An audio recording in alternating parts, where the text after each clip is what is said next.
नमस्कार. आज आपण बनवायला शिकणार आहोत कुळथाचे शेंगोळे. यासाठी आपल्याला लागणार आहे कुळीथ.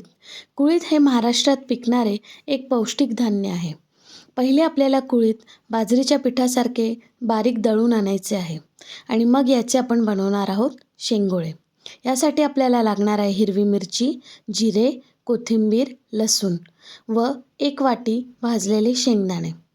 सगळ्यात पहिले मिरचीचे तुकडे करून मिक्सरच्या भांड्यामध्ये टाकायचे आहे. त्यानंतर लसूण घालायचं आहे, कोथिंबीर आणि जिरे व त्यावर आपल्याला टाकायचे आहेत 1 वाटीभर भाजलेले शेंगदाणे. आता हे सगळं आपल्याला जाडसर दळून घ्यायचं आहे.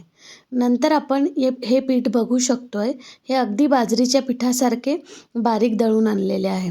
आता या पिठामध्ये आपण घालणार आहोत चवीनुसार मीठ आणि नंतर केलेले वाटण आपण त्या पिठात टाकणार आहोत. आता हे वाटण टाकल्यानंतर हे सगळं एकजीव करायचं आहे आणि मळायचं आहे. सुरुवातीला आपल्याला याच्यात पाणी घालायचं नाही आहे. असं आपल्याला एक मळून आणि असा गोळा तयार करायचा आहे. पाणी लागल्यास टाकू शकतोय.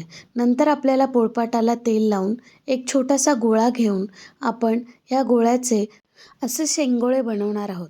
आता हे शेंगोळे आपण बघू शकताय, असे आपल्याला लांब लांब बनवायचे आहे आणि याचा थिकनेस आपल्याला बारीक ठेवायचा आहे.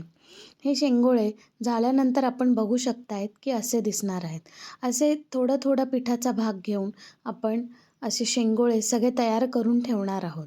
यानंतर हे शेंगोळे आपल्याला एका कुकरमध्ये घालायचे आहे. त्यासाठी सगळ्यात पहिले कुकरमध्ये 2 पळ्या तेल घेऊन आपल्याला त्यात टाकायचं आहे पाव चमचा जिरे.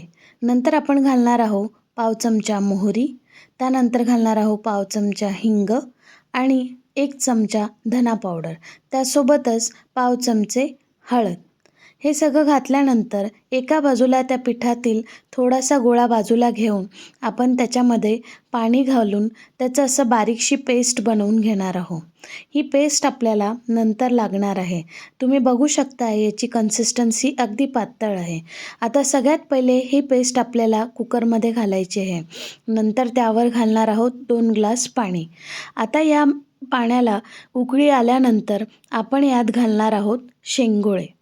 थोडे थोडे करून आपण शेंगोळे या उकळलेल्या पाण्यात घालणार आहोत.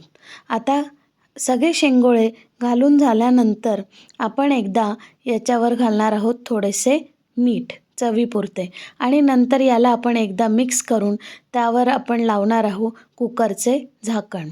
कुकरचे झाकण लावून त्याला आपण लावणार आहोत शिट्टी आणि अगदी 3 शिट्ट्या झाल्या की आपण गॅस बंद करायचा आहे आणि आपण बघू शकताय 3 शिट्ट्यांनंतर आपले शेंगोळे तयार आहेत.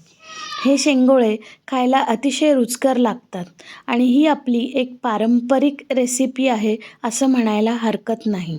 तर नक्की बनवून बघा आणि तुमच्याकडे शेंगोळ्यांना काय म्हणता हे कमेंट करून नक्की कळवा.